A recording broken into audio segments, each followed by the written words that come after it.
Welcome to Music Talks, the podcast where we talk with composers, singer-songwriters, musicians, and music lovers about the uniqueness and universality of our experiences with music. I'm your host, Dante Luna, and I'm joined today by Heather Rivas, a singer-songwriter and pianist and keyboardist, born and raised in Los Angeles, and upon graduating from Berklee College of Music in Boston, she released her solo EP, Licorice, and her recent EP, The Way We Used to Be, which you can hear anywhere you listen to music, I believe. Yes. Heather, thanks for joining me today. There's so much more I could write in an intro for you because you do so many things. You're probably one of the most well-rounded musicians and music people I know. And Dang. it's something that I've always kind of admired about you. Oh, man. But thank you for being here. It's so great to get to talk to you here. Dude, thanks for having me. Also, I'm so stoked to be on this, and yeah, thanks for having me. Yeah, so like we met in high school. I interviewed another one of my friends, Miles Shannon, otherwise known as Cassowary, also from LA County High School for the Arts. So we also go way back, you and me, Heather. Yeah. But, yep. That makes me think, seeing all these people from LA go off and do different things, that everyone has their own journey and their own unique thing, their own pocket of the music industry that they live in. And you seem to have like done various things, and so I'm so interested to know your time at Berklee. In fact, we can just start there. Like, what was your experience like there, and what was just the music industry like, or the music scene in Berklee and Boston? Yeah, that's a good question. And I feel like the college experience music scene is so different than like when you come out to a city. I mean, like LA obviously is, like we already know, it's like filled with live music and all that stuff. Berklee was definitely a bubble, and in the sense it's weird because I wouldn't say Boston's a music city, but I would say that Berklee made Boston like have like a music scene. I would say Berklee was the music scene in Boston, you know, and because like 4,000 students need places to play and, you know, showcase whatever they got going on. Like Berklee had a couple venues too, like on-campus venues, and then like there was a lot of like basement show scenes that went on, and like I don't know, that was probably like, yeah, I think that was one of my favorite experiences of Berklee, were like house shows in basements where you could just one night like walk like 2 houses down and like house to house and just be like at a new show, you know. It's pretty cool. Yeah, you don't get a lot of that in LA. I mean, yeah, it's different, I guess. It's very it's like backyard, like, you know, no basements. But yeah, that was kind of that was like the scene, I feel like, that I was, you know, partially in. And so did you write and record your first EP in Boston, or is it yeah that's such a cool album, by the way. It's like very obviously a lot of jazz influence, which I want to like talk about this some more. I'm gonna get so ahead of myself, but like it's such a good vibe. Like I'm just like smiling listening to it, and like songs like Mask was like so profound. I felt like, you know, it told a story. It was like an Obama snippet of a speech at the end. It was just completely lovely, and there seemed to be very collaborative. There's a lot of musicians on there. Yeah, Like, definitely. Like, I love Mask as well. yeah. But yeah, I think like Licorice was very like that EP was like all of us, all of like my really good friends getting in a studio and like, you know, playing the songs together. And it's not like, I mean, it's produced, but it's like, it's very much like a band feeling, you know? Mm-hmm. And, um, and then like my best friend Tony, she's the one singing on it, which like is super, yeah, I'm so glad that she like sung on it and stuff because I feel like it also made that song, you know? Yeah. Um, Yeah. super special. Like, so was that, did you do that during your time there or was it after you graduated? Yeah. So it was like my senior year. I was like, okay, I want to release an EP by the time I graduate. So it came out in June, like a month after I graduated, like, you know, and then but I was like recording it and like I wrote the songs at like Christmas. And then like I recorded them like and then got them all produced. Like I remember the first week of school in like January, I like hit up all my friends that I knew that I needed to like help me with the project, like recording and stuff. And I was like, okay, like I'm creating a schedule for the semester. Like, here's all our recording dates. Um, let's Damn. just knock it out. And like, yeah, so I was like I was like very like organized, probably really annoying. I was probably really annoying, but I was like I mean, you got to pretty like, be I want this hyper to be, organized to do that kind of thing. yeah, That's a really fast turnover yeah. from January, even from January to like June. Yeah. I would say like everything was probably recorded, all finished recording by like March or April because I had like a senior recital in March. So I knew I like performed all of those songs then. So we were like already prepped. And then it was like one of my really good friends, he ended up like mixing it and mastering it and he pretty much did that from like April to May. And so yeah, we were on like a good schedule. So yeah, it was kind of a quick turnover for any for like a 5 song EP. Yeah. Yeah, I mean, I've known quite a few people who've taken much longer on, you know, similar length albums, but yeah, it's a feat to be able to get all those people to record everything. And so were they all Berklee students, like your peers essentially?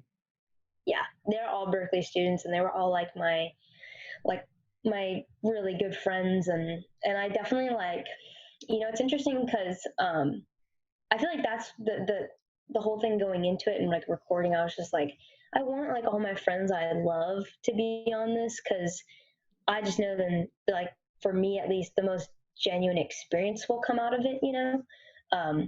Instead of like having like because there's so many players at Berklee that are just like shredders and like Yeah, and I was just like it really is about like just having your favorite people play with you, you know. So absolutely. That's yeah. always it changes how it sounds too. I think you can tell when there's genuine chemistry between the musicians, at least it feels that Totally. way. And other artists that I know are close have made some really special music. Um, like so there's lyrics in the album, and I was just curious how those came about. Like, did you first of all write all the lyrics, and how did that come about? Inspiration wise, it seems to be very relatable. Like one of the songs, it's called like Meet Up. Um, Oh God. yeah, like I love that. Yeah. I was just like, Really? yeah, because I was just like, yeah, that's life. I mean, that's how life is, for Yeah. better or worse. But it's just like a beautiful way to kind of reflect where things are to some degree. So, what was the inspiration of those lyrics? Yeah. I feel like, well, I think it was a really interesting time about like the time and place that I wrote the songs. That last year, like, just senior year for everybody. It doesn't matter if you're in high school or college. It's momentous. Is that a word? Yeah. Yeah, it's very like a lot of things are happening and moving, and I was at the time like submitting audition tapes for grad school and things like that. So I had a lot of things that I felt, and like I yeah. So to answer your question, I did write all the lyrics, and that was really my first time writing lyrics, which was super uncomfortable, like very uncomfortable. Mm-hmm. And a lot of times I like, if I'm being super honest, like I can't listen to those lyrics anymore because I'm Really? just like, yeah.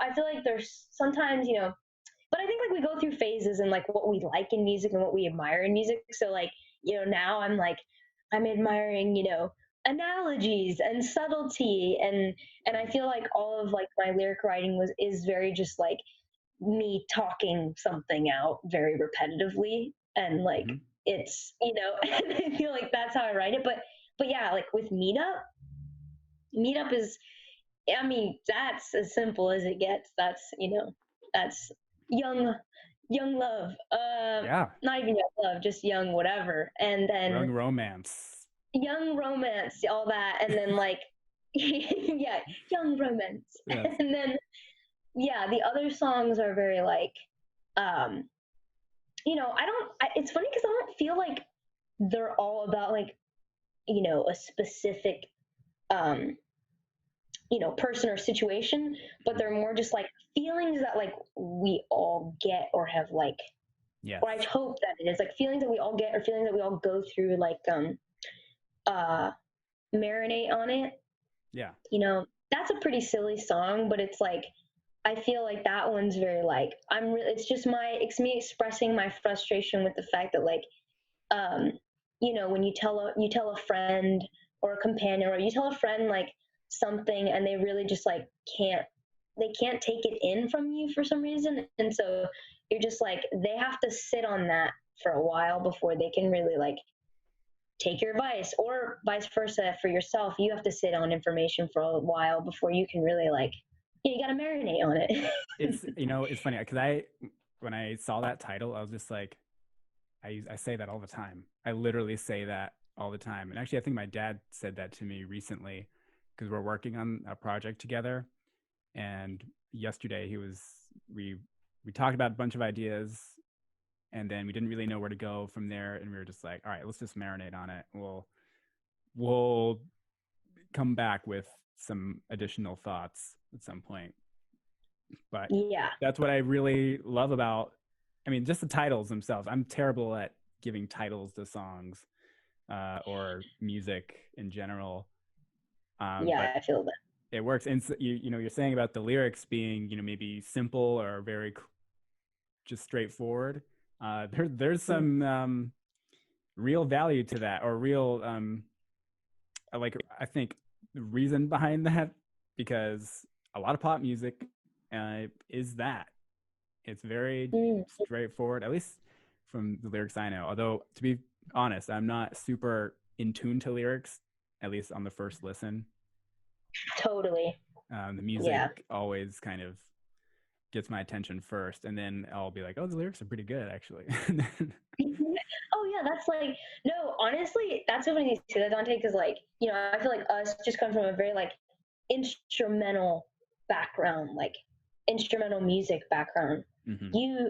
Yeah, I feel like 100% that is how I took in music for like most my musical experience. Like I didn't start paying attention to lyrics until I was in a band with like my best friend at Berklee, and it was our music, and she was the singer and the bassist, and she was like, okay, like if we write these songs 50-50, you have to help out with lyrics. And I was like, I was like, I never even like, I just let you do that. Like, I don't do that.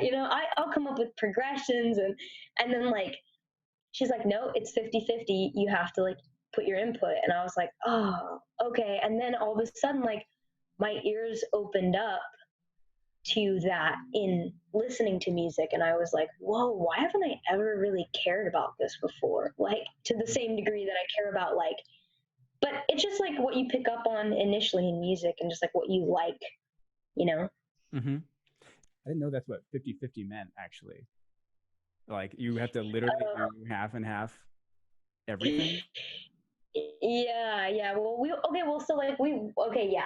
But we worked very like 50-50 anyway without thinking about it. It was very much like when we'd start writing a song, and I'm still not saying like, writing a song with like your best friend is just like, you guys already get each other and you have the same interests in music, similar interests. And so it's like, when I'd start grooving on something, like she was very much like, ooh, ooh, ooh, I hear this. And then it was like, sick, keep that, ooh, ooh, I hear this now. I hear this as a melody. And then it was like very much like, someone kind of came up with the chorus melody and someone else came up with like the other melody, and there's a break here. Just like everything about our songs were so collaborative, That's really special.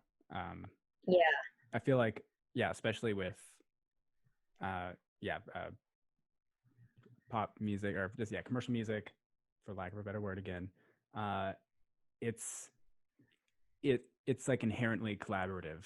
There's so many people that have certain strengths, from Yeah. the lyrics, the music writing, and just playing music. Um, just from dabbling a little bit in different genres, I've seen that there's like this person who does that, and then this person does that, primarily. But then they all Right. kind of share ideas, which is amazing. Yeah. I don't know. I just don't see that in all other forms of art, because like in classical music, there's not a whole lot of that. At least in like orchestra, Mm, there's like one person in yeah. the middle, in the front, being like, boom, this is how it is. And it is good because then everyone follows that and it's unified. But there's not a whole lot of room for interpretation, although it's not really meant to be that way either. Um, Right. and also, the music that they're playing is written by one person. The music itself is not a collaborative process, although it does take many people to perform it. So it is a collaboration in some way, but it's not quite the same as That's far the as the creation. thing. Yeah. Yeah, it's interesting, like, you know, and you're like, yeah, you're very much in that world. It's kind of like, have you seen anything that like in that world? Because yeah, it's like if you bring your composition, you get a group of people, the instrumentation that you need to like play it, and you might be a part of that instrumentation, or you might just be like conducting it or something, right? Mm-hmm. And it's like it's a very interesting thing because you know I'm like, how often in those settings do musicians get to have a say in the person's composition? Yeah. You know? There are certain times, like when it's a chamber piece where it's fewer musicians, like, less than 12 probably, um, usually a quartet size or quintet. Then there is a lot of room for interpretation, especially of older pieces like Beethoven, Mm. Haydn, Mozart. Um, there's still a lot of like parameters, like this is the tempo, generally speaking. This is the key. You can't change the notes. You can't change the rhythm, but you can change like some like of the tempo alterations. Like if it starts to slow down, you can take certain time in certain areas. So Yeah. yeah, and then in the articulation can be somewhat interpreted in a certain way. So there is Yeah. in the smaller setting, but when there's a lot of people, like there's less of that. Um, Although you could look at it differently. You could say that the expertise of each person's instrument is kind of their way of collaborating, because Mm. they might have certain choices that they make.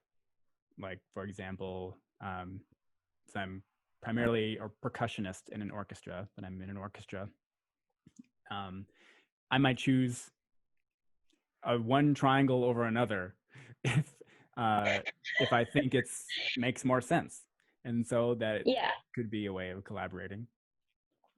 But That's true. And yeah, I always forget about that though. Like, because first of all, to be like, or I do like, I am so impressed that like you like are doing like the thing that you're doing. Like you went that route with stuff. Because like, I mean, yeah, you know, you came in like jazz vibraphones, and then you just were like, I can do all the things. And I respect that so much about you. And I think, but that's like the thing though, you like to be an instrumentalist and musician in orchestra, it's such a thing where it's like, okay, not only do I have to function in a group uniformly, which is like, you don't realize like a lot of people can't do that well, right?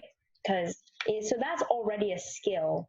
And now, okay, like not only with the whole orchestra, but just within my section. And then, okay, now when I get to a certain level, how do I almost have my own voice within the context of the music that we're playing, you know? And it's like, I think almost like having those limitations, it it shows a whole other aspect of like musicianship that like we don't think about a lot, you know? And it's like that's, you know, you're expressing a whole other part of like your skill level and just like, you know, but yeah, and interesting that you're like, yeah, in a smaller setting, like if it's less than 12, you know, there's more like input and stuff. And it's like, well, that kind of makes sense because, like, you know, most bands are like 4 people, which is why it gets kind of crazy with opinions and stuff. Oh, yeah. Right. You know, yeah, yeah, So, like in big band, it's kind of, I think, maybe the most diverse kind of group because it is usually more than 12 people, and maybe something like that. There's a good amount of people, and it's yeah, a small orchestra in a way of different instruments. They're reading music, but they're also leaving space for improv and solos, which is like right. super cool. And then there's the rhythm section in the horn player, or like there's that. It changes to a smaller group and then comes back to the bigger group. Totally, yeah, yeah. I never I really mean, thought about that. I love, I love big band like music. Okay, I say I love it. Like I didn't really like being in big band that much, but not because I don't like big band music, just because like oh, I was such a bad reader back then. Like, I mean, I'm like Really? better at reading. Yeah, dude. Oh, woof. I was like I remember senior year of Locks. I was so surprised Jason put me in you know, the band, you know, for those watching, our band director. Mm. But like Jason put me in big band because I was like, dude, I like can't really read music very well. Like, you know, like we're talking about like for a piano player, like obviously I can read chord charts and rhythms and like all of that stuff, like hits and stuff. But like, you know, big band, like sometimes that piano music would be like Mm-hmm. double, you know, the both staves and like kind of Right. reading heavy. And I was like, ooh, that ain't me. Well, I mean, he also chose Jason Goldman, our band director. He chose some of the most like modern, advanced jazz big band music out there. That's facts. That's And, very true. Yeah. and most of the time, not even college big bands would play that stuff. It was hard. It Uh, was hard. Okay, I'm not like it was. I still feel like okay. So actually, very recently, I listened back to not to one of our performances, but I listened back to one of those tunes that we played. mhm, Yeah, like one of the at like one of the competitions, like Monterey or whatever. mhm. And I was like, okay, that's still hard.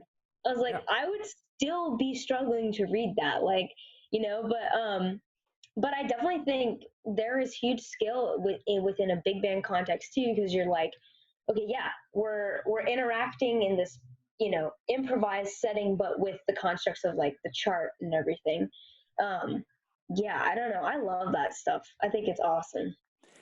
Yeah. I mean, well, you've had experience in like some other ensembles too. Like you were in like a marching band at Disneyland, right? At one point, Oh yeah, and you were playing yeah. percussion, I believe, right? Yeah, I was playing. Yeah, I was like the pianist, but it was like the pianist for the big band set, the sit down set, and then Oh, we had 4 other sets in the day that were out in the park, like doing goofy choreography, and that's where I played auxiliary percussion. that is Yeah, so cool. I mean, yeah. that like what are the kinds of people did you meet there, and like how did that play into your journey as a musician? Oh man, that's like I'm actually so happy you brought up the Disney band thing because like I think like, looking at it from a distance, you're like, that is so dorky. Like, why would anybody do that? Why would anybody put themselves through that? But um, I did it because it seemed interesting. And honestly, like, I'm a closeted drummer. So just kidding. I can't play drums, to be clear, but like closeted drummer in the sense that, like, that's what I wish I could do, right? Like, Yes. so percussion was like, I was like, that's the closest I can get to that. Like, heck yeah, I'm an audition. Um, but that was an amazing experience for a lot of reasons because it was the first experience where I was like, oh, whoa, like moving your body, having like, I mean, minimal choreography, but like then also like coordinating that with like what your percussion parts were. And like, obviously, like I wasn't a real percussionist, right? Like the other people were. Like, so it was like, okay, I had to kind of fit in that and like we had to create kind of like drum parts as four of us. Oh And wow. like, yeah. And so it was like, that was new to me. But also in terms of just like a bigger takeaway from that program was, it was all pretty much like the people that were in it were all like jazz, mostly jazz majors from like Mhm. different parts of the country, and like from a lot of like state schools, like, um, and like just very like, yeah, like they're super into jazz and like that's what they want to do, or they're super into like music education.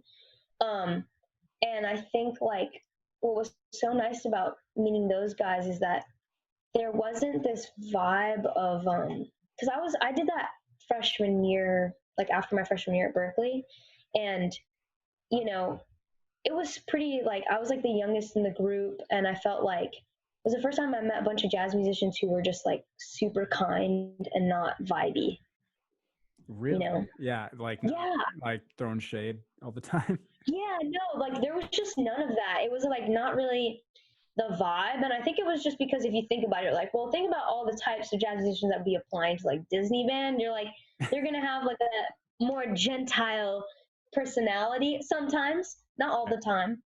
But I feel like, oh man, I was so grateful for that because to be fair, like to be completely honest, I feel like after Loxa's jazz program, I was a little bit scarred, and I Mhm. was a little bit like, I don't like jazz anymore. And Mm. then I did this Disney program, and I was like, oh no, I still like this. And I experienced it in a positive environment. And I was like, Wow. okay. So it is So it made a possible. huge impression. Yeah, no, it is possible. Yes. Yeah. It's interesting. You talk about like I don't want to like shit on jazz musicians or anything because I if I'm gonna do that I'm gonna have to shit on everybody because there's something I could um say about Right. the attitude of musicians, but like True. it's what I notice about people who are really serious musicians is that they often don't explore other music or like they they just like kind of stay in their own echo chamber of music and it's awesome Yeah. and inexhaustible even but there's so much more music out there and I'm guilty of that but I'm trying to get over that and just get it all in because it's nourishment. Yeah. And ooh, I like that you said it's nourishment. That's like, that's heavy. That's heavy. It's like, it is just because, um, when you just feed yourself one genre, one focus, one very narrow like pathway, that's stressful. It's stressful because it's like you're putting more pressure on one aspect of music, and it's like, if you put a little bit of yourself in other parts of music and other genres and just other experiences in music, it literally nourishes you, even for like even the thing that you're specifically passionate about, it can nourish that and influence that. Yes, So, absolutely. yeah.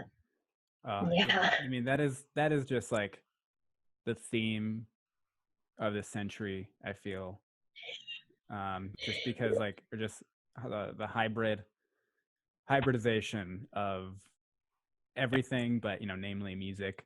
There's just like it is more important now than ever, in other words, to hear everything, learn about everything you can, because then it'll actually produce something new and unique, possibly. Yeah. And speaking of, um, the way we used to be is something new and unique. I that it's a turn from Licorice, because like Licorice is like very like jazz oriented. You know, there's different genres within it, but you could maybe say that's more in that genre. Would you say that? Yeah, no, totally. It's like you could tell like a previous jazz musician wrote it. Right. Yeah, yeah, totally. No, yeah, And so they're very different.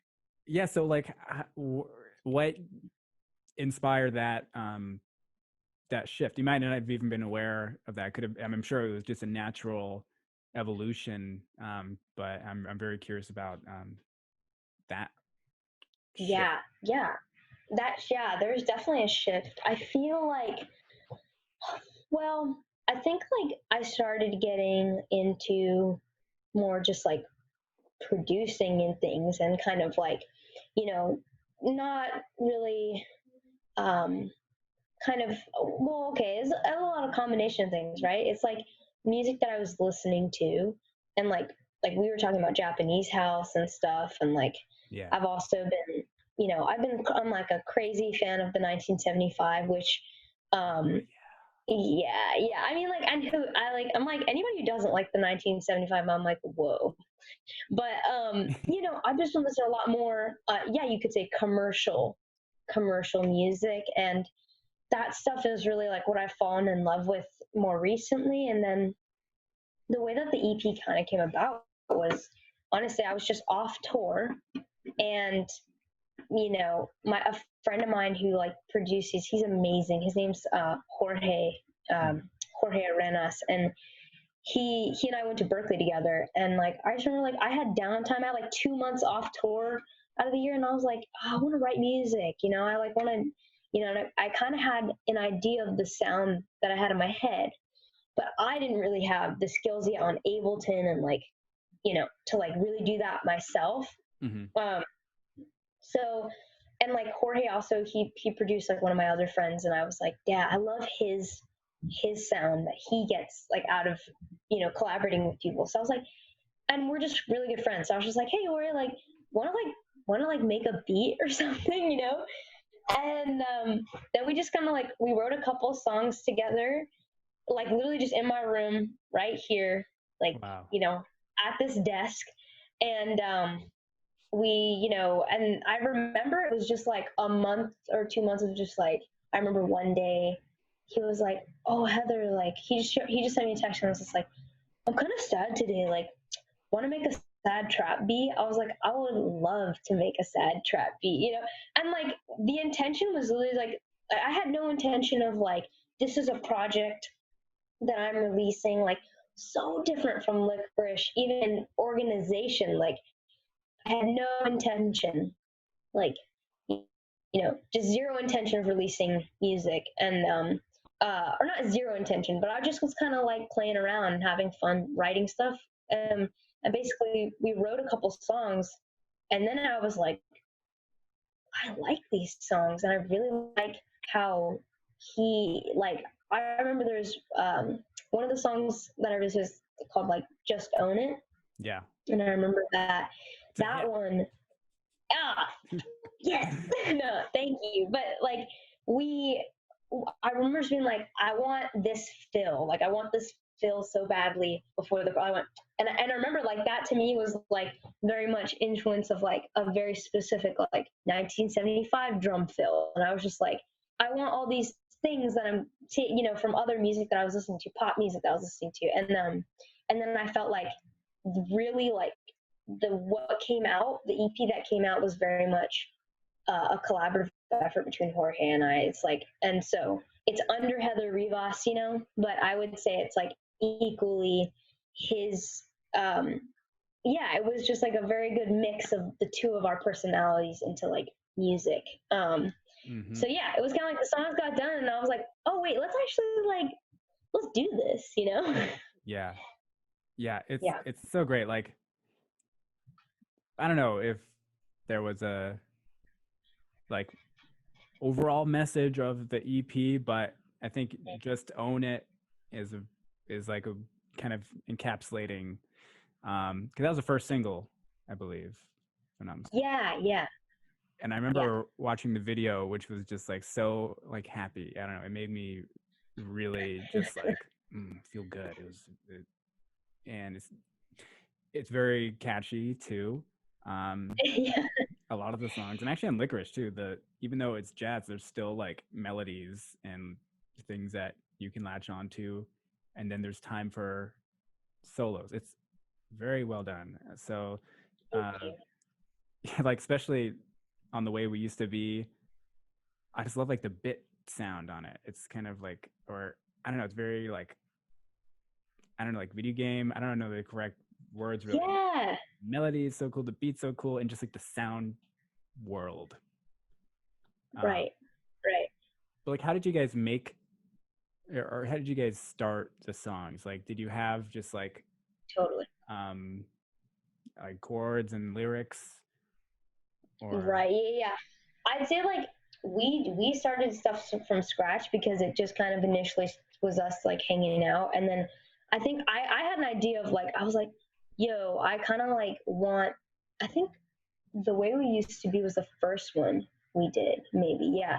And that song, I was like, oh, I hear this bass line, da, da, and I just like got on the keyboard, and then we just sort of like picking synths out, just like how you just like click, click, click, click, yeah, and like yeah, it was like, ooh, that's the synth, and then he saucified it, mm, and then so it was very much like I played a lot of the parts like on my keyboard, like I played the bass part and the keys parts and all that stuff, and like I remember being like, ooh, I want like a synth, ooh, let's do like a little ja, and have it like I was very like we were very like I felt like the whole time we were in sync with each other. It was like, mm. and he was like, ooh, I know what you're saying, like I know what you're saying, and then it was like, okay, record it, pop it in, let's spice it up. And then I think um, we were mainly he did all the drum production.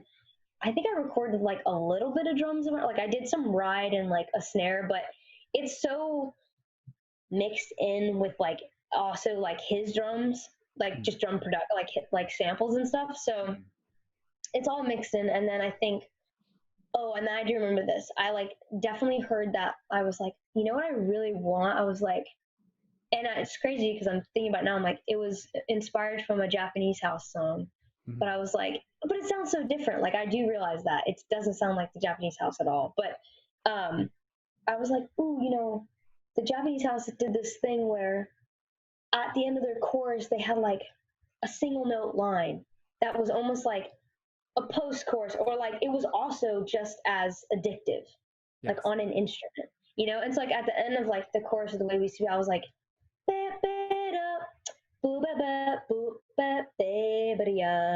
so like I remember like those things were very much like already kind of like in my head. I was like, oh, I just hear this line, and then lyrics and melody like just kind of happened around that, like pretty fast. Wow. Okay. So the the music came first then in a lot Yeah, of cases. Wow. yeah. The instrumental parts were very much first, and then the melody and the lyrics were like very much secondary, which I'm not saying they should like I'm just that's it. I think that's just how it turned out. I think people who come from a instrumental background work like that, and then Yeah, people who are singers and or maybe singer song like in the very stereotypical sense who play guitar and stuff.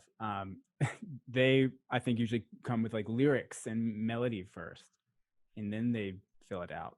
Um, totally. like Taylor Swift. I'm pretty sure that's. Yeah. um, No, yeah. That's is so true.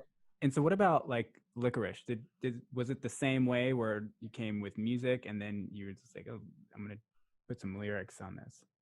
Yeah. Licorice was like literally just like me at home over winter break, just like shedding on my keyboard here. And then I was like, ooh, like, I was like, I was honestly just writing progressions, and then pretty soon with progressions, I like find something that uh, I feel like I can write a melody over, and but generally speaking, it's weird because I used to more so, yeah, I think I still do. I write songs from like the instrumental part first, and I'm like, ooh, that's sick. Like, that's a sick bass line. Or I'm like, ooh, that's a sick progression. And then I try to just work in with the progression, like a melody, kind of as I'm doing it. But for sure, progressions come first for me. Mm-hmm. Yeah, I Yeah. mean, I'm a big fan of progressions, of harmony. um, Yeah. I think it's interesting that, well, I find that a lot of people just start directly on the computer. Um, I actually tend to do that now, for most things. And maybe off on paper, I'll write the progression down, or like I'll write just like Right. a texture, a shape, or like, yeah, like just the layout, like intro, whatever, chorus, verse, chorus, and that'll help me just have like a roadmap. And then I'll go into the computer and start filling it out. And what I've been doing more is getting better at like reading MIDI bricks. Oh, yeah. And like you can just like chart something down. It doesn't have to be perfect on MIDI, but then you can just go back and change notes. Be like, no, I like this one, I like that one, and you just keep changing it until it sounds right. And that's, I think, what most of the successful electronic music producers have done. That's so true. Yeah. I think that's like crazy that you mentioned that because I remember like Jorge's like, he's a wizard at like the MIDI section of a DAW, and Mm-hmm. specifically in Ableton. And it's so funny because like I know it's a piano roll, and like you and I can read piano perfectly, like you know, looking down on it. And so it's been a journey for me to like mess around with it, that view of piano scroll MIDI, because I'm just like, ooh, I'm always going like this. Yeah, right. Like, God, that's so weird to look at. Yes. But it is so true. I love that, like, when you're messing with a song, you can just be like, I don't have to re record this. I can just, you know? And just like say again, your like the music videos that go along with the the way we used to be album, EP, and I think there's two music videos. Yeah. Yeah. Yeah, they just make me so happy.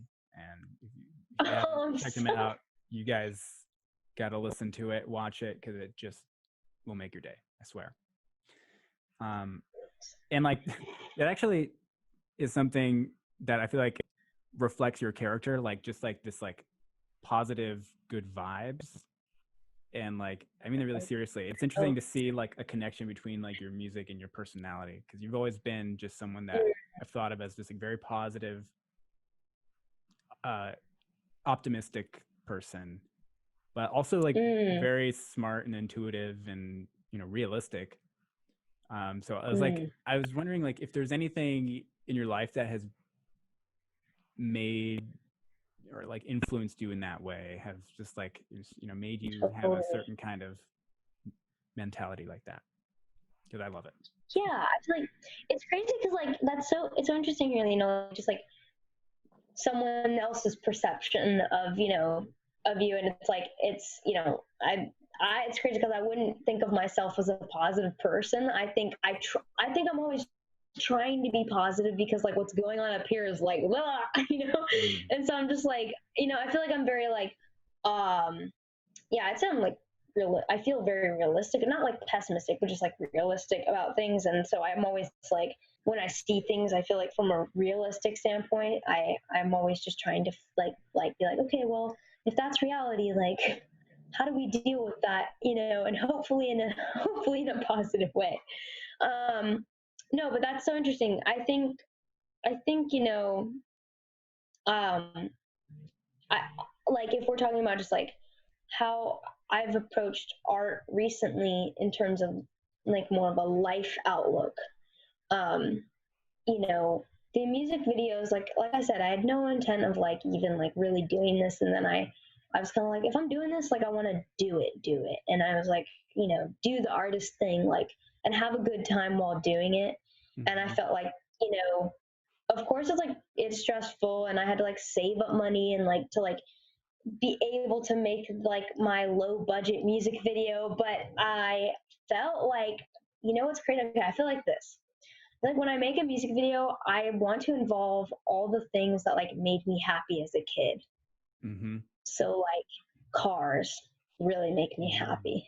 Mm-hmm. Like, That's right. There's you a know, really and nice like car in Own It. really, you know, like old cars. And then like I'm like, does a car relate to the song's meaning at all? No, not at all.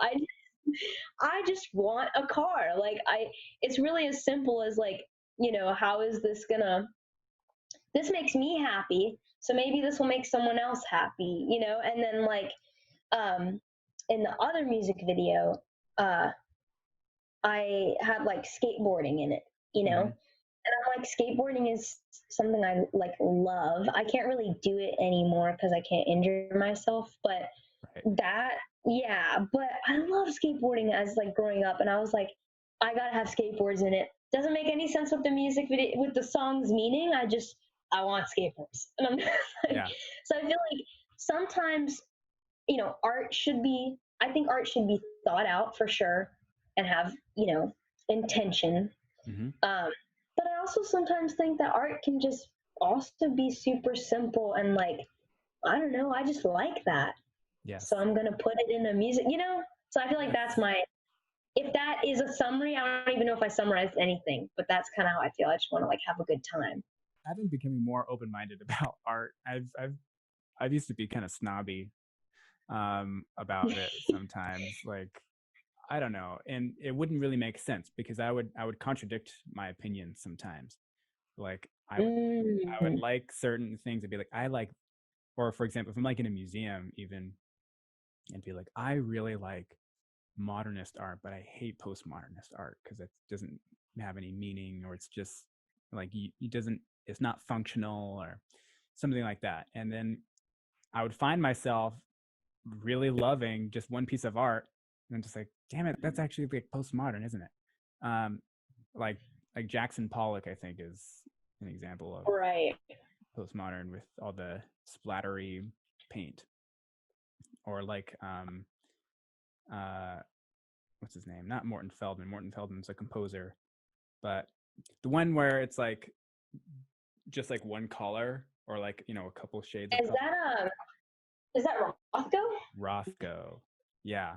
Yeah, yeah, like just like one blank. Yeah. I know. You see that in a museum and you're like, it it doesn't mean anything. Like, no. but you know, Yeah. there's a context to it all, and so it's kind of cool. I've my views have developed so that they're very similar to what you just said. It's you know, a mixture of ideals, I guess. Yeah. Ooh, yeah. Um, kind of just switching gears here. You have toured quite a lot in the past several years, in which I'm just like so incredibly happy about seeing you travel. I've been following you since high school.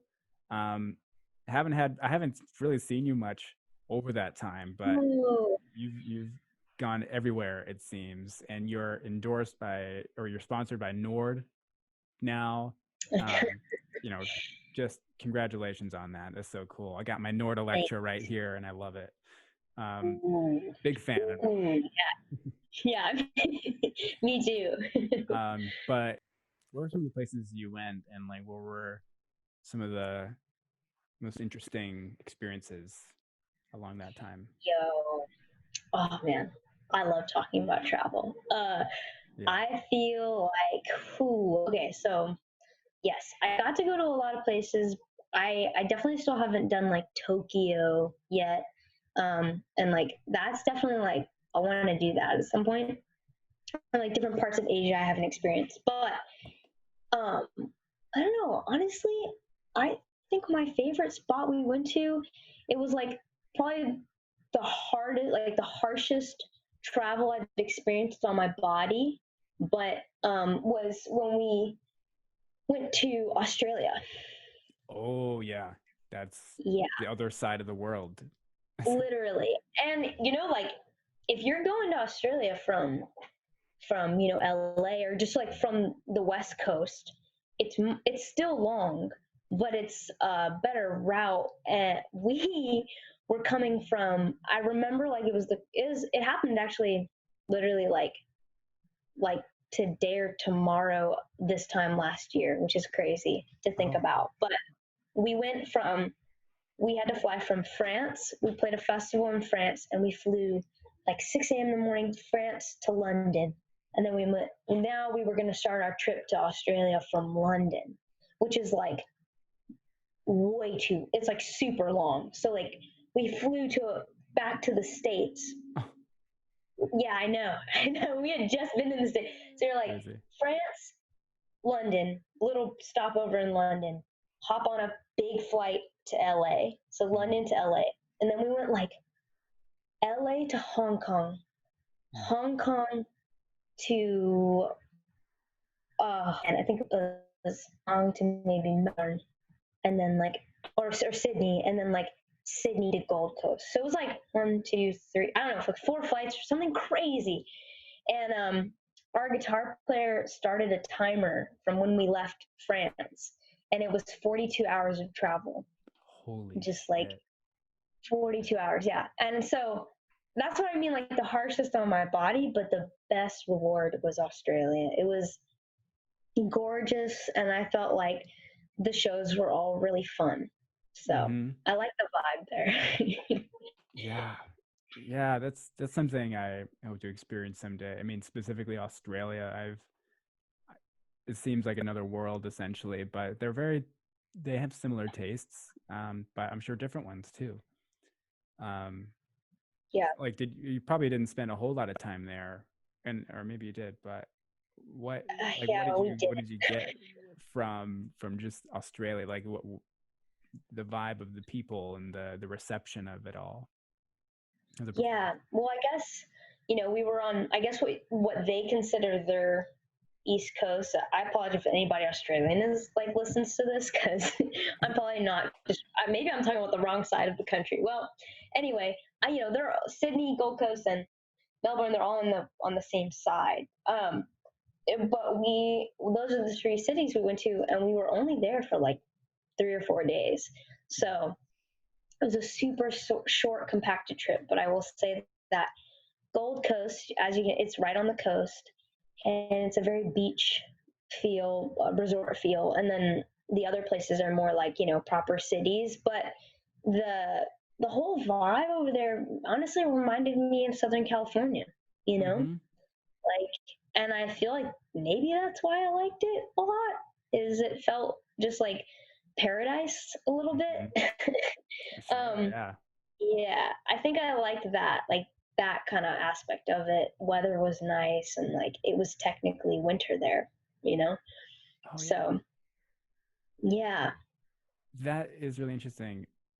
And I didn't say this specifically earlier, but or explicitly, but like you grew up in LA, right? Born and raised. Yeah, born and raised. And actually, I think you lived near my elementary school, but you didn't go there, or maybe you did. Yeah, wait. Did you go to Valley View? I Or went to which one did Valley you go View Elementary to? School. Wait, are you serious, Dante? Yeah, yeah. Wait, so you went to Valley View? Okay, so I could look out the window and I'm looking at Valley View. Like, Oh, weird. um, Oh, that's so crazy. yeah, I know. I went there only for a little bit, but yeah, Yeah. that's Um, crazy. Wild school, but that's just kind of a weird coincidence. So Yeah, yeah, I mean, LA, we were kind of talking about this the other day. Like, I love LA, not gonna lie. It's just, yeah. it's, I don't know, maybe just because I grew up here. Well, I mean, because I was born in Atlanta, um, and I really Oh, liked, that's great. yeah, like I liked Georgia, and I go back there, at least every year, because I still have family there, and I love it. Although maybe it's because I'm a musician, and I grew up here. Just LA is just so stimulating and great, and there is some downsides like the traffic, and some crazy people. There's crazy people everywhere. So Yeah. it's one thing about LA that is a little sad is like it is kind of isolating sometimes. Mm. Like I remember I would not hang out with certain people because it was just too far, or like I was like, oh, I don't want to drive, or I don't want to take the bus. It's gonna take 2 hours. Like, So true. That's so true. Okay, but yeah, we also, I feel like well, no, yeah. When you grow up in LA, that's such a huge thing is like, it's not, even if you're in a suburban metropolis, so you're like in a suburb that's in the city, like it's Burbank, like Burbank. Yeah, like Burbank. where we are You're now. like where we are now.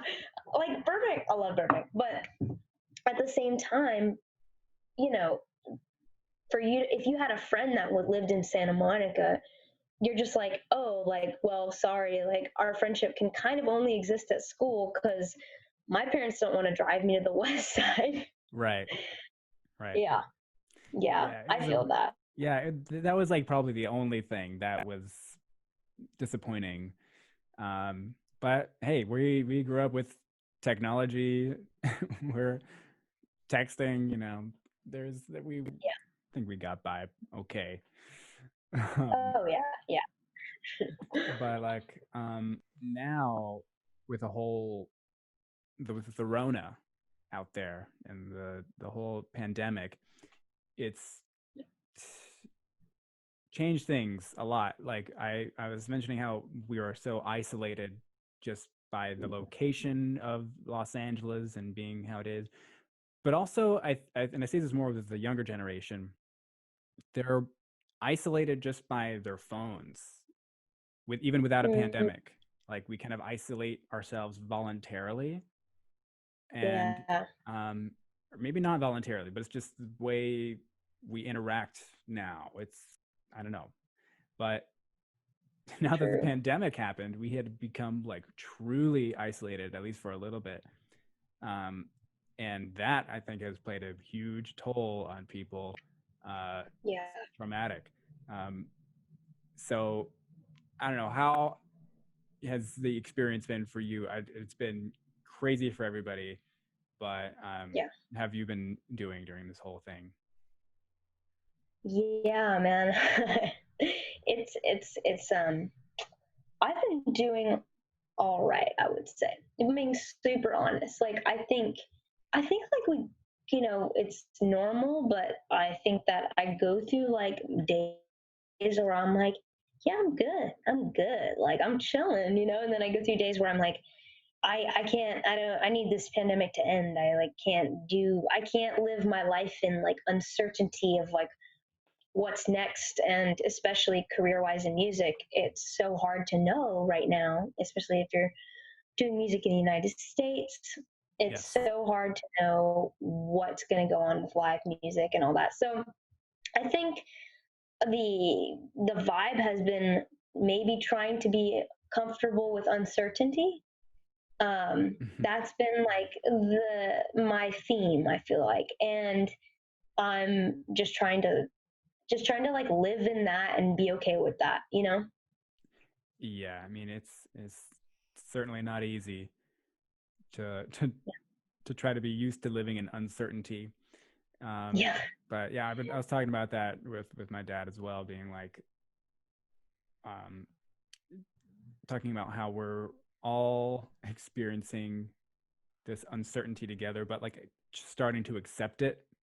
Um, it's kind of a weird thing. I think we mentioned, what is it, the Kubler Ross grief cycle, which Wait, I haven't heard this. it's something happens like the coronavirus, and at first we experience denial or like shock and fear, um, and we're just like, whoa, what's going on? And I definitely experienced this because I think you and I both were doing mostly live gigs, Yeah. and that all went away just like Mm, that. I never saw that coming, honestly. Never thought that would, I don't know, maybe I'm just young and blissfully ignorant, but now I know that can just yeah. go away. Um, Right. Right. so that was a big thing for me. I was just like, Oh, holy shit. But then after you go through this denial period, then you're just like frustrated and angry. Um, and I know I actually experienced that pretty quickly because I was in the middle of wrapping up, or I was wrapping up one project, this choral piece that I wrote and recorded, and I was like, okay, now we just gotta mix it and master. Um, but now that got shut down, and like two other projects I had set up in a recording studio at UCLA got shut down. So I was just like so frustrated. I was just like, God damn, everything I had going on. It was just things were getting going. And then there's a depression area where you're just like low. You're like Yeah, not I doing feel good, that. helpless, um, overwhelmed. And then you start to go back up a little bit, trying to find the meaning of it all, reaching out to people maybe, uh, you know, just sharing our stories, which was hard when if you're living alone or if can't see people. But the screens are Yeah, only good to a certain extent. It's really not the same as human it's to not. human contact. But then Mm-mm. eventually you do accept what has happened, which is this crazy virus. So like Yeah. I I I don't know about you, but like I consider myself to be, I guess, on the introverted side, and so I've always felt comfortable being alone, like being like I'm good. I got my space. I'm good. Like I can spend a certain amount of time with people, and I'm really happy and really good. But like after 3 hours or something like that, or something like that, I'll be like, I need I need a break here. But Totally. so I never expected that I would miss people. It's a weird thing to say, but I miss Yeah. people. I miss. I'm getting excited. I'm knocking my mic, but like I just like miss the seeing human and having the heartbeat right next to me. Right. Um, I don't know if No, you yeah. No, I've definitely experienced similar things. everything you said I've experienced, I would say. And that's yeah, it's so like, well, yeah, you're saying you're an introvert, at heart. And so you kind of didn't think like you would miss people as much, but it's like it's really rejuvenating, yeah, even to like in an introverted person. Like I wouldn't say I'm extroverted in the traditional sense of it. Mm-hmm. But I also wouldn't say I'm like a complete introvert. I definitely I can rejuvenate at home alone, and I can also rejuvenate from socializing with a really good friend.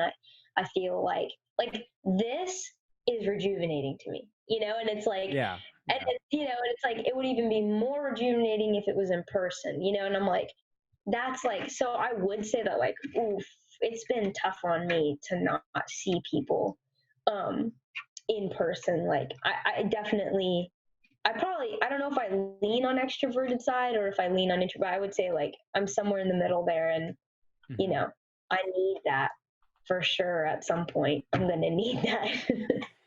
Yeah, I mean, I took a personality test. I've taken so many. I'm so basic in that sense. I just like love learning about Yeah, yeah. personality traits and stuff. But I saw a test that measured extroverted and introvertedness only with extroverted. Like you're just either really extroverted or you're less extroverted. There's no such thing as introverted essentially in this Oh, test. interesting. But the enthusiasm of that extroversion can be less or more as well. So Mm, and then in result for me, it was I was I was like medium. I was like regularly extroverted, not super extroverted, but I was extroverted to some degree. But I had low enthusiasm. I had like I didn't show it very much, right. and so I think that Yeah. means like yeah, I tend to like I can have a conversation with people and like maybe pretend to be extroverted at times, but Hmm. not naturally or not normally. I don't know. Yeah. Um, Actually, I super identify with that. That's mhm. and it kind of depends on the person. Well, I feel like, depends how well I know the person. I feel like with people I just don't know as well, I haven't spent enough time with. I think there is a bit of a forced enthusiasm. I'm not trying to sound like I'm a fake person here, but it's not that it's like I don't want to. It's like that's a different thing. But I'm talking about like you are maybe enjoying talking to someone, but it's just like you just maybe like my comfort level isn't there with them yet, so it's like it's hard to be like blah, and because it's like I don't know you like that anymore. So I don't know you like that yet. I mean, not anymore. Yet. Yeah. So it's like, oh, okay, like I have to feel that out. But I totally get that where you're just like it's not that you're not, you know, happy to be around people. It's just that the way that you express it isn't like the same as the way other people express it. Have you noticed that certain instruments, like and the musicians that play them, have certain personalities almost always? Is Yes. that weird? Yes. Like I feel like trumpet players, for example, are always just like, "Hey, hey, I'm a trumpet player." Yeah. Um, and Yeah. um, uh, pianists are always cool and kind of like mysterious, maybe, but always like Yeah. very very smart, because they have to know a lot of chords and just remember a lot. And guitarists are even more mysterious and maybe I don't know, it just That is very. I don't know the right word, but like I don't know. It sounds like you've encountered that. Oh yeah. Also, just encountering those things with just like, you know, we surround ourselves with musicians all the time. Occasionally, you're gonna like one or two of them. I don't know, Yeah, but I'm gonna say like, so you get to know them a little more, and it's like there is a. I think there is a. Sometimes there really is a type with the instrument that they play, and I don't know how that develops and if it's even true or not, but sometimes it does feel like it's a real thing. Like saxophone players are, I think, this very like it's like a they can be leader role, like they can be. I feel like they're the most versatile personality because yes. they know how to like command because it's like, yeah, you're playing the sax. Like you kind of have to command when you need to. Yeah, exactly. Yeah, true. No, but like also, I feel like they're very introspective and like, they've taken the time to learn the changes too. So they have that intelligence going on. And then, oh, well, everybody does, but Yeah. I don't know. That's an interesting thing. And then there's like bass players are an interesting like bass players are I think bass players are the one that you could probably like identify the easiest. Is that a Like in a word? crowd, yeah, like you're just like Yeah. you're a bassist and you're a bassist. Yeah, yeah. I feel like bassist like it does it like even electric or upright. I'm like, yeah, you're a bass player. You're a bass player. Yeah. you know? Um, there's something, and they kind of relate to like low brass to me. In a way, there's Mm, something just like the register that it's in, kind of like hearty, whole. Um, and I'm not even talking about like I'm just talking about like the personality. yeah. It's like they're very solid people. I was um, gonna say, yeah, like grounded. There's like a calmness yes. to bass players, just like they're grounded. Well, I feel like it's because they're grounded in time all the time. They're always Yeah. playing solidifying time, but it's in a different way. It's like they already know they're not heard very well. So it's just like, so they got to be cool with that. And it's like very like, I'm grounded in who I am, you know? That's so true. Yeah. Yeah. And bassist, I probably harp too much on bass, but like I think bass might be the most important part of any music because it lays down the foundation of the harmony, the pulse, um, and it's just a literal sonic foundation to put everything else on top of. Like it's almost, Oh, and I think at Loxa, probably Bill Wyszowski told us this, that like the bass is more the drummer than the drummer is at times. yeah. Yeah. I think he also, I feel like Bill, like when he would get on the drums and demonstrate, I feel like he totally exemplified that because he was very loud and very like, no shade, Yeah. just like he was a drummer, like you could tell he liked probably like big band drumming, but I was like, Yeah. he was very much like that type of drummer, and I was like, yeah, you can tell he feels like, even though he knows he has to lock in with the bass player, he feels like his part of his job, part of his identity is a little bit like, you are the foundation, I exist around that foundation, which is, Yes. it's weird because I know drummers are also a part of the foundation of time as well, but bass players, it's like they got all around purpose. It's like, Mm-hmm. yeah, yeah, I agree with that. Yeah, it's just fascinating, and it, in orchestra it's even more clear. Like you can almost see it if you're watching a concert. Like the violinists are very neurotic. I mean, they're relaxed, but they just they got a lot to worry about, and they're in the forefront, and it's the dexterity. You can feel it. It's just like, oh, it's intense. Um, Yeah, Same with oboe, very serious, very noble. noble. Yeah. Yeah, Same with yeah. horn is also very noble, but more like heroic. It's just like French horn, I mean. Mm, mm. And percussion is a bunch of nerds that are very, or they're like the because their instrument is hard, but it's I feel like violin is harder. I don't know. I just think violin takes longer to master because it's smaller muscles that you have to develop in violin. But percussion, the more important part about it is like the timbre of things and just like getting the right color of sounds, and that's where the specialties come in. But it's also just like Right. the logistical aspects of percussion is like half the battle. Just like, how are we going to fit all these instruments on this stage?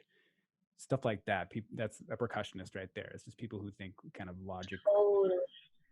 um, and then harpists, I've only met one male harpist, which I thought was interesting. But most of them That's, are women, and very they're always nice. They're always just incredibly generous and sweet angels. yeah, And that's so angels true. are the people that play harp. You know, the Yeah, it kind of, no, that is so true. Like I haven't met a harpist like, in person. I'm just like, they're always just like, yeah, they're really nice people. It's just like, oh yeah, and highly skilled. Like they're like an underrated skill. It's like, yeah. no, harpists are like balling. Yes, they're so ballin', and like because like one of the projects I had going on was for choir, harp, and vibraphone, and I was playing vibraphone, and this harpist, Jacqueline Marshall, just amazing. Like she like corrected my work essentially because I made a lot of things that are not idiomatic either for the Mm, reading or just technically for harp. And she was so kind. She was just like, in a very sweet way, she was just like, you should write it like this. And but it was just, it made so much more sense, and I'm just like, oh my gosh, you're so right. And she was just so, I was just like, oh, the time she had to put into it, because this is not a short piece either, like 25 minutes long. I was just like, god damn. dang, I was so thankful for that. So I love harpists. right. Yeah, yeah. Oh, I feel that. What do you think about cellists? cellists cellists are similar. I think all kind of the violin, viola, cello, actually I should say violin and cello are kind of neurotic to a sense because they're in the forefront a lot. They're kind of soloistic. They kind of, I don't want to say they got big egos or anything, but maybe they do. Um, Hey, I don't blame them either because they have a lot of really important melodies, and it needs confidence, and totally. you can't shy away from it. You just got to own it. Yeah, oh my gosh. There are people who have done that to me. Yeah. No, but I love it. it's something that artists have to hear a lot. You just that phrase, just own it, is something that we hear all the time and we can never ever forget. Um, because Yeah, we can't expect to sell anything if we don't believe it ourselves. that's so true. So, Mm. yeah, cellists are. I just love that instrument. It's like the human voice with the just like the tenor. Um, Yeah, but yeah, and like flutists are always pretty cool. Like they're always like pretty chill. Like I think. what'd you say? They're always like hipper than they're like hipper than I'd usually think they'd be. Like, Exactly. Exactly. Yes. yeah, right? You'd think they'd be more like square, for lack of a better word, but they're always super hip and like almost like hippie like sometimes. Mm. I don't want to I've paint a been, general. Yeah, I mean, maybe that's just LA and the flutists I've met, but I could just very much be LA, I have to say. But that's true. so I've been That's biased. true. But yeah, I've met a few around the world, and they're very chill indeed. Yeah.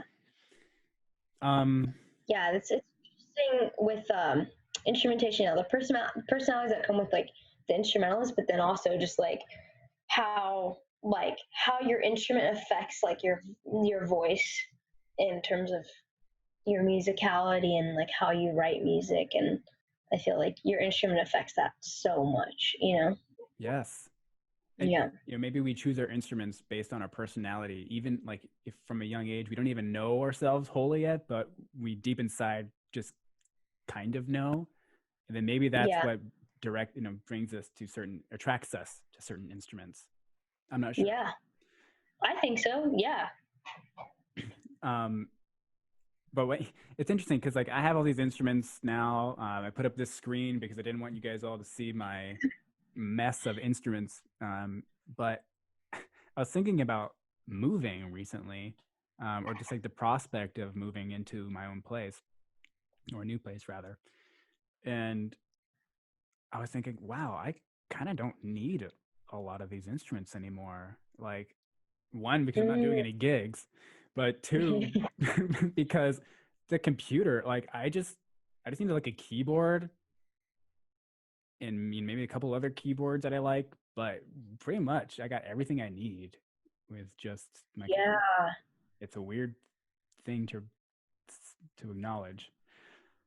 Yeah. Um, and like I was gonna point that out between your two EPs, is that one Right. has like mostly acoustic instruments, Yeah. and then the other is like almost exclusively electronic or software. Totally.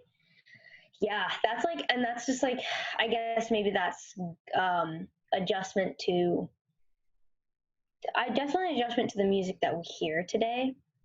Mm. Um, but also just, and it's a nice thing uh, to have explored and stuff because I was so used to like the band setting, like everyone knowing their part, and then it's like really nice to just, it's really nice to like write from a standpoint of like, I don't know, this just sounds cool, and I'm not thinking about who's gonna play it, Mm-hmm. and like, I mean, to be fair, like there's a lot of pop music that if you go to the live show, it doesn't transfer that well live because it's almost exclusively tracks. Right. So that's one thing I've thought about with these songs. I'm like, because I was definitely prepping to play them live, and I was like, oh man, like how am I going to integrate tracks with real instrumentation, and how much do you leave in and all that stuff. I mean, I would know I would definitely want a band, but that's a whole other thing now that I've had to think about versus like playing any of the songs from the Licorice EP. It's like, yeah, it's easy. It's like meant for a band. So I don't know. It's a weird thing to come into that and be like, oh, okay, I have to like think about this from a more pop production uh, perspective, There's also a lot to be said about like when you look at it when you're in the audience and you see a stage with a bunch of people on the stage doing something. It's a lot more exciting when there's just one person up there. Um, Yeah. so like, what do you think? I don't know. This could probably be a different answer, or could lead to a whole different podcast. But like, um, where do you see the music industry like heading? Do you think? Sometimes Mm. I feel like we're leaving behind certain things, but then every now and then I'll talk with some musicians, and then I'll realize like, no, we still have it within us, but it's just the medium is kind of changing. Totally. That's really interesting. I think the most that I can answer to that is, you know, it's hard to know what's going on with like the music business all the time because it's, especially right now with pandemic, like, and streaming and things, like everybody's trying to get, hey, like we can't make our money off of streaming. So that's like a whole other topic. But then if we're talking about like live music, something that I've noticed is that there's this expectation for you to kind of do everything, and I feel like it's honestly a running joke in like the touring musician scene. It's very like, hey, can you play keys, guitar, run tracks? Oh, and like, can you also, by the way, like hold my dog at the same time while you do all of that? And it's like very, and it's like, I think I used to have a bit of an issue with it like a while, but I don't an issue with it. I used to be like, oh, because I was like, I like already took so long for me to like learn one instrument. Like and then it's like, okay, if you're a keyboard player, or you start out as a pianist, then you become really a keyboardist. And like you start like, oh, how do I make sounds sound like that, or sound like the sounds that are on the record? And Right. then like, more programming and things like that. And so I kind of had to get into that more, which is something I'm still very much like, just trying to get better at. But now I've had inquiries for like pop gigs that are like, hey Heather, like, can you audition for this artist? But do you play guitar? And I'm like, shoot, like, and so now it's like, okay, well, I love guitar, but now I gotta learn it. Mm-hmm. And while at the same time, I'm also having to learn, Ableton a bit better than I already knew it, because I have to, maybe at some point I kind of want to MD something and program a show, or, so it's all those things that I think that's how the music industry has been changing for a long time. Like I'm not saying anything new, but it's the only thing that I can say I've experienced that I've been like, oh, whoa, okay, I like now I have to kind of have skills in a lot of different departments that I didn't realize I was going to have skills in. Yeah. Yeah. I can definitely see that. And I've seen you um record some videos of you playing guitar, and I'm just like, where did that come from? I So literally, cool. what it came from the gig where they were like, Heather, can you play guitar? And I was like, no, not yet. And I said Not no, and in yet. my head I was like, not yet. And I was like, Yeah. I was so like, oh, I should have said no. And I've thought about, obviously this is like, now pandemic has happened and like there's just no touring, but I was like, ooh, I don't want to turn that. I like that gig. Like I would love to do that gig. So I got to learn some guitar, and like I'm not going to be good at it for a long time, but could I just learn the parts, you know? Yeah. And that's really all they're asking for. So that was why I was like, I mean, I wanted to learn guitar for a long time, but I didn't really give myself the time to do it until I was like, I lost, or like I didn't lose the opportunity. I think the opportunity just kind of like faded out because we don't know what's going on right now. But Yeah. even if I did lose it, like if I lost it because I said I couldn't play guitar, uh, I'd be like super bummed about that. So I was kind of like, ooh, I'm gonna learn guitar, like or try to. That is amazing. I've never really seriously tried learning guitar. I'll every once in a while I'll be like, oh, let me try to get these chords or something, and I'll get something, but then I'll forget it, and it's just I'm not persistent with it. But Right? Yeah. it's inspiring for me to see your journey just overall, like doing all these things, and not just like coming up with the interesting ideas, but then actually like following through with it is incredible thing to see, and like what a feat that is. I'm so just like happy I've gotten to pick your brain a little bit today. Oh, dude, thank you, man. I appreciate that. But I mean, yeah, I feel the same way, man. I feel the same way. I feel like when I like, and I told you before, just like when you, I think of Dante Luna, I'm like, dude can play like everything, and like, and you're a monster reader. I know that's facts. I was like, dang, dude, like, but you know, yeah, it's just inspiring to see everybody kind of blossom and Yes. yeah. If you haven't already, definitely check out Heather Rivas's music. It'll make your day, I swear, and it's just like good vibes all around. And if is there anything else that I'm forgetting about that people should know? There's like the music videos and the music. You're also a teacher. Um, Oh yeah, yeah. um, Very much a teacher at the current moment. yes, same. You're Yeah. teaching piano mostly, or keyboard? Yeah, I teach yeah, keyboard, piano, and music theory. Ah, yes. Great. Well, if you're looking for piano music theory lessons, Rivas is here for that. Yep. But yeah, if this is the final question, I think now. So like if you had any kind of thing you could tell the world and you know that they would hear it, what would you want people to know? I forgot this question was gonna roll back around. Sneaks Ooh, up okay. on us, yeah. Yeah, it's like, oh man, it's like I want to say something like, so Put you on the profound. spot. But I know. I'm like, you know what? I'll just here's some advice I received from my brother. I remember when I felt like I wasn't enough, or I wasn't doing enough, or I felt like I wasn't doing well at something. Um, he would just always ask, "Did you try your best?" And I was like, and I'd be like, "Yes." He's like, "Did you? If you tried your absolute best at something, and you are trying your absolute best at something, then that's all you can do."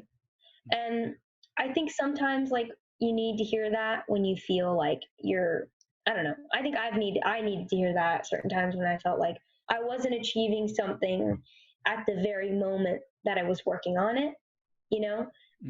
But in due time those things come, and I think just needing to hear to like reassure yourself like, if I did all I could do, then that's all I can do. Like it's not that profound, but it's just like, oh, okay, yeah, you know? I mean, I feel like I could use that right now. That's actually some really good advice. I think a lot of people need to hear that.